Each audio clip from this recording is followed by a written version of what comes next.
Hello friends, welcome our YouTube channel. Now today's lecture is based on trade and commerce of Portuguese in India. Bharat में पुर्तगालियों का व्यापार और वाणिज्य. So guys, before watching the videos, don't forget to subscribe our channel and press the bell icon. आधुनिक भारत में विदेशी व्यापारियों का अर्थात यूरोप के व्यापारियों का आगमन कैसे हुआ और उनके यहाँ आने के कारण क्या थे। हमने ये देखा है कि प्राचीन काल से ही भारत व्यापार में एक धनाढ्य देश रहा है और हमारा व्यापार दक्षिण पूर्व एशिया, यूरोप, अफ्रीका जैसे अनेक क्षेत्रों से लगातार चलता रहा। यहां पर हम यह देखते कि ट्रेड एक ऐसी व्यवस्था थी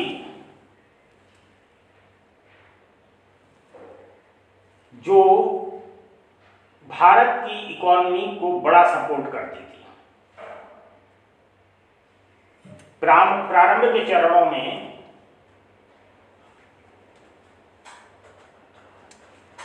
हम मसालों का व्यापार करते थे, वस्त्र का व्यापार करते थे और भारतीय व्यापारी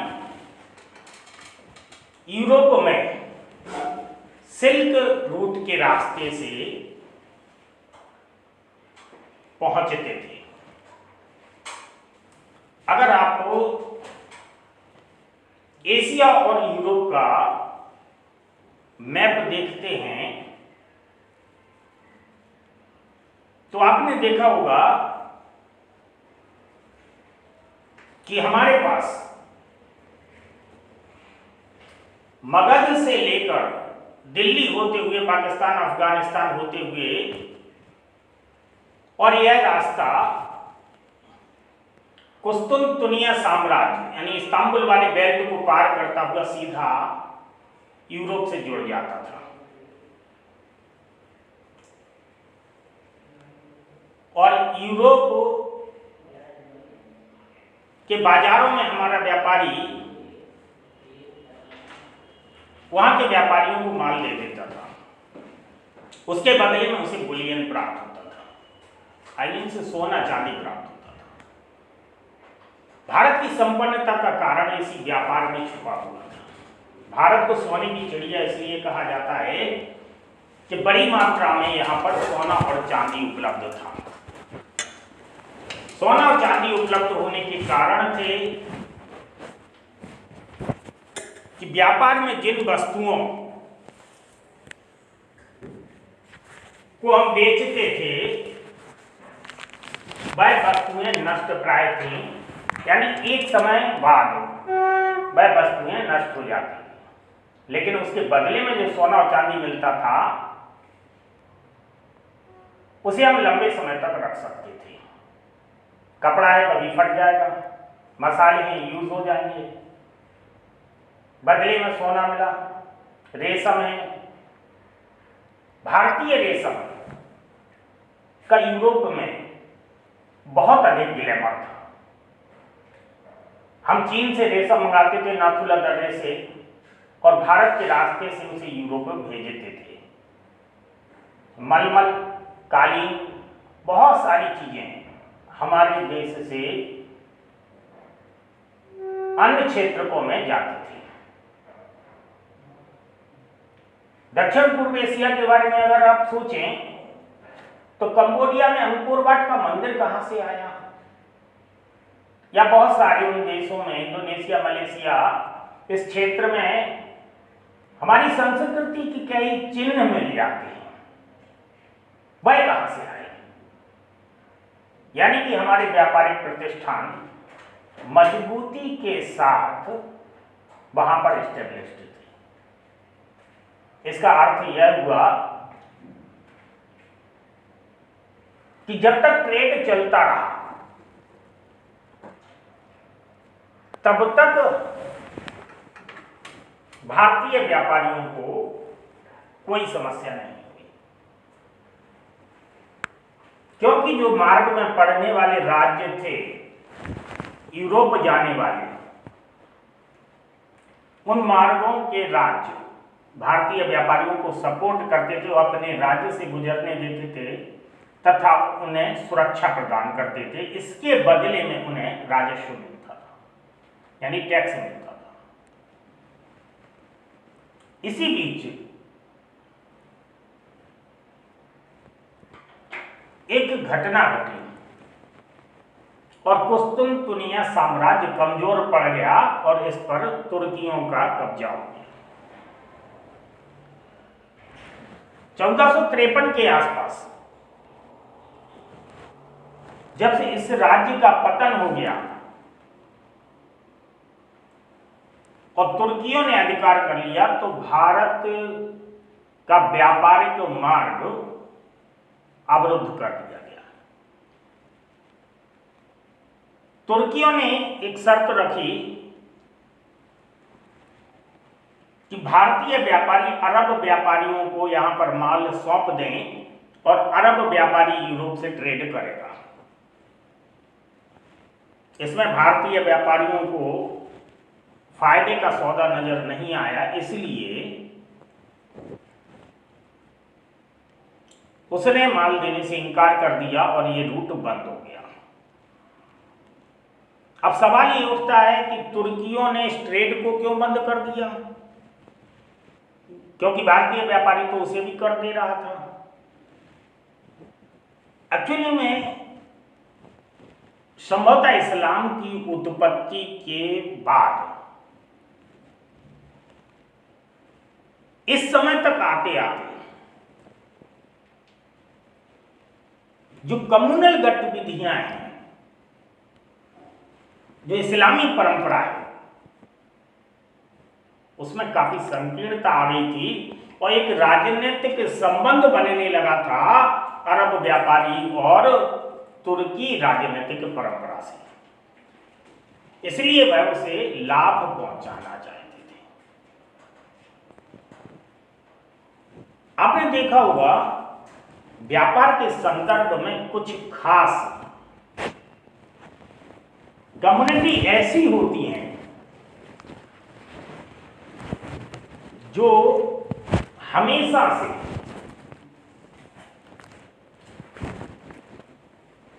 जेनेटिक ट्रेड से जुड़ी रहती है और वही कम्युनिटी वर्तमान में भी बहुत बड़े व्यापारिक प्रतिष्ठान खड़े किए हुए हैं। अगर हम अपने भारत के संदर्भ में देखें तो भारत के संदर्भ में मारवाड़ी, पारसी, जैन वर्ग या इस प्रकार के जो वर्ग हैं, वैश्विक संदर्भ में देखें तो यहूदी और अरबी, ये लोग प्रारंभ से ही ट्राइब्स रहे हैं।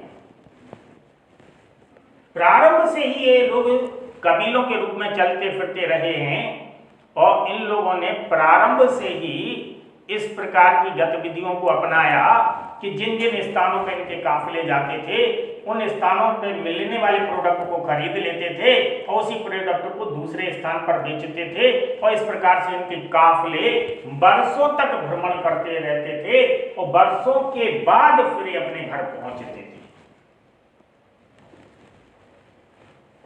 यह ट्रेड का जो नजरिया था इनका, यह ट्रेड का नजरिया इन्हें एक ऊंचे मुकाम तक ले गया। इसी संदर्भ में हम हिंदुस्तान के इस ट्रेड को देखते हैं। जब हमारा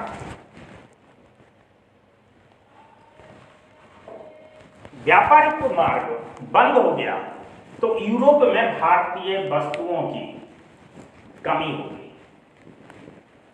और यूरोप के बाद लोगों की निर्भरता ही भारत के प्रोडक्ट पे थी।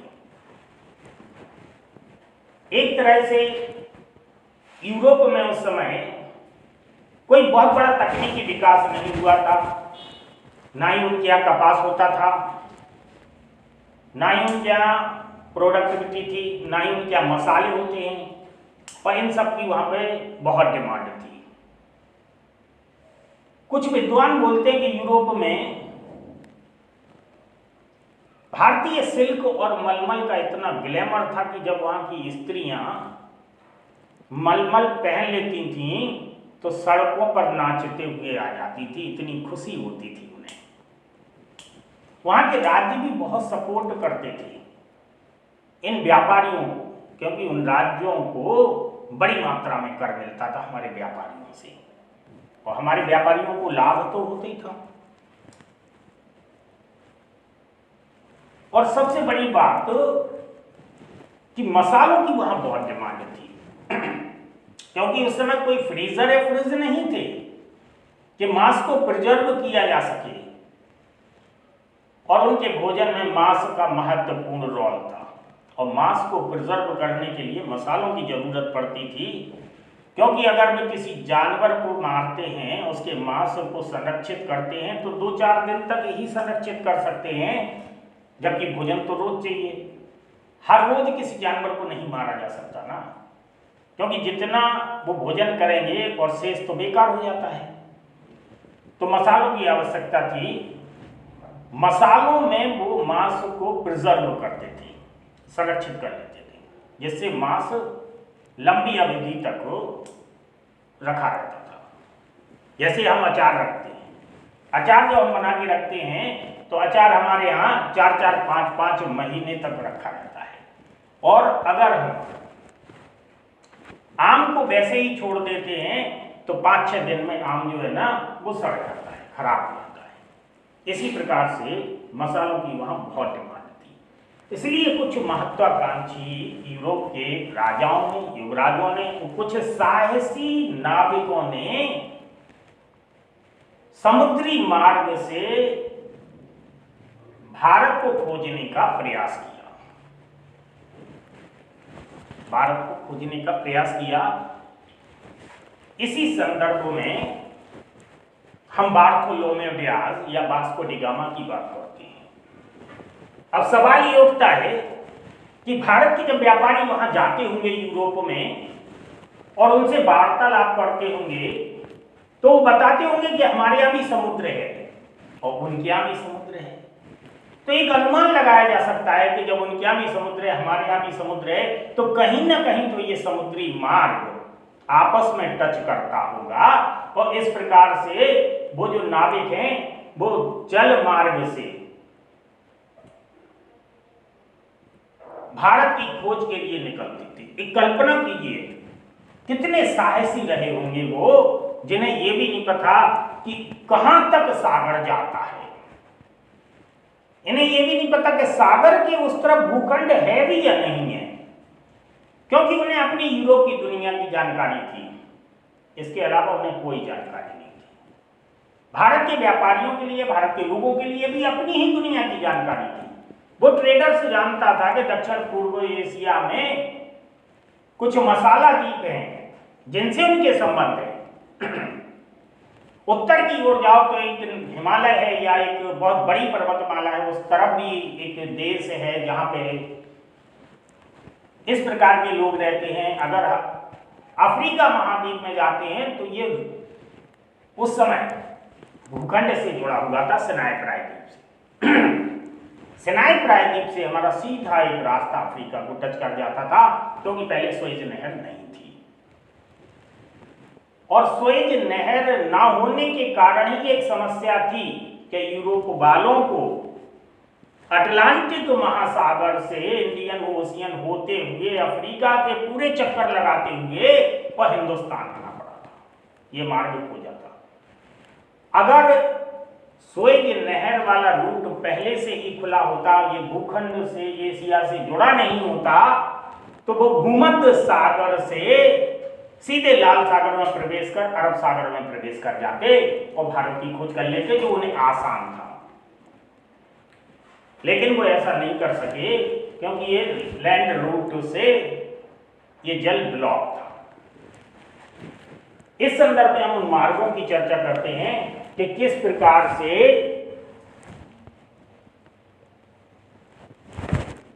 ये लोग हिंदुस्तान आए। देखो ये इंडिया है, ये इंडिया है, ये अरेबियन सी है, ये एशिया है, ये भूमध्य सागर है और ये आपका यूरोप है। और ये अफ्रीका महाद्वीप है जो ये ब्लॉकिंग कर दिया।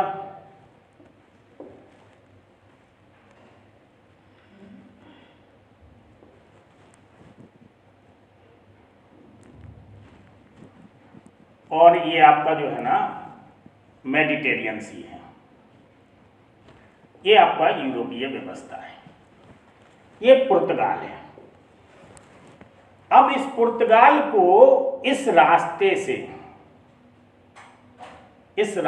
से और यहां आना था। आपने देखा होगा, कोई हमको वैसे मैप नहीं बनाना है। वैसे मैप के लिए हमारे पास एटलस है, वैसे मैप के लिए हमारे पास बहुत सारी व्यवस्थाएं हैं। हमको तो केवल अपने आप को फ्रेमिंग करने के लिए एक ऐसे लोकेशन देना थे जो हमारे ब्रेन में एक इमेज बना दें कि आखिर वो आए कहां से थी।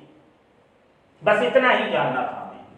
मैप का कोई मैटर नहीं है ऐसा, ना आपको आर्टिस्ट बनना है, आपको तो केवल चीजों को समझना था जिससे स्थायी एक इमेज बन जाए।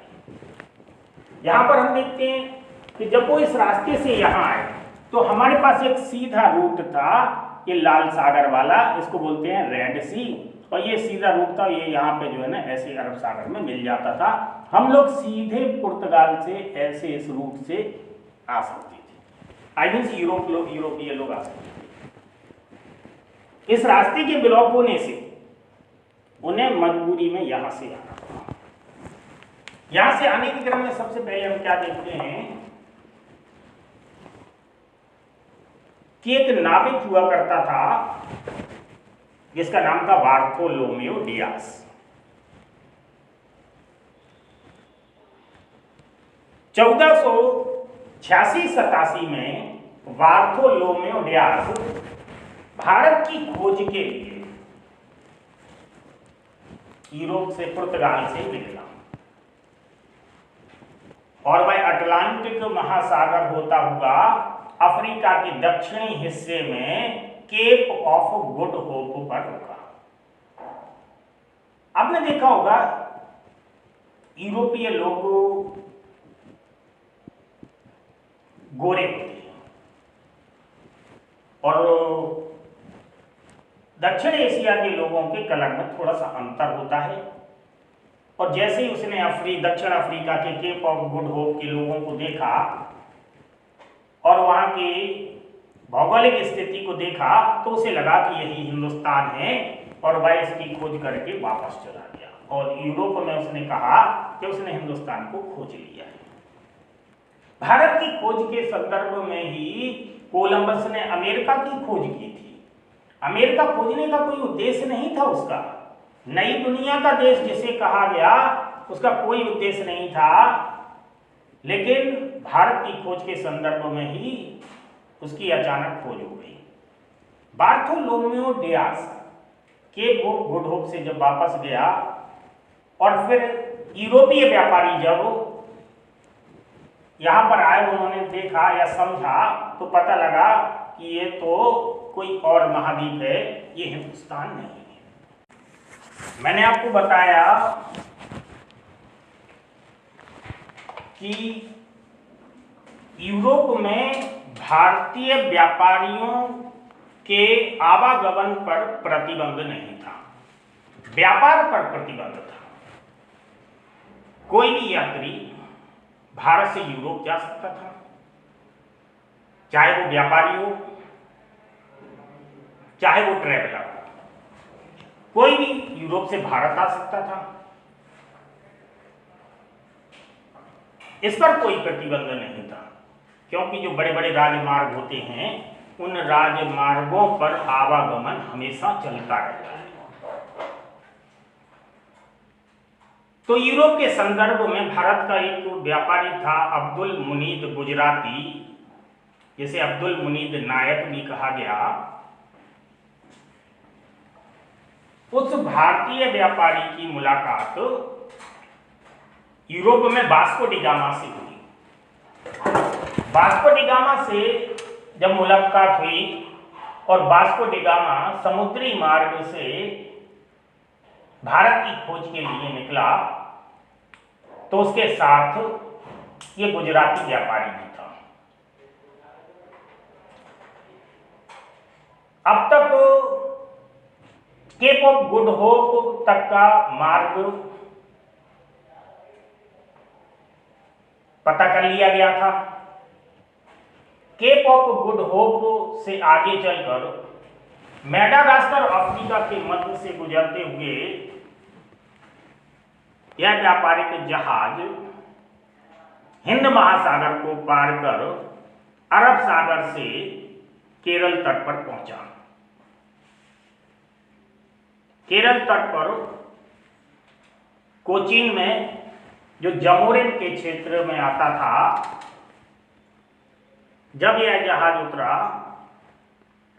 तो जमोरिन ने इसका स्वागत किया और यहां से वास्को डी गामा मसाला आदि भरकर इसी मार्ग से यूरोप चला गया।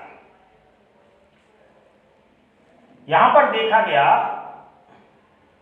कि जिस मार्ग से वो यूरोप गया और वहां पर जब उसने अपने माल को बेचा तो यूरोप में उसकी बहुत अधिक डिमांड हो गई थी, तो कीमत भी बढ़ गई और उसका माल 60 गुना ज्यादा कीमत पर बिका। वास्को डी गामा पहला व्यक्ति माना गया जिसने समुद्री मार्ग से भारत की खोज की।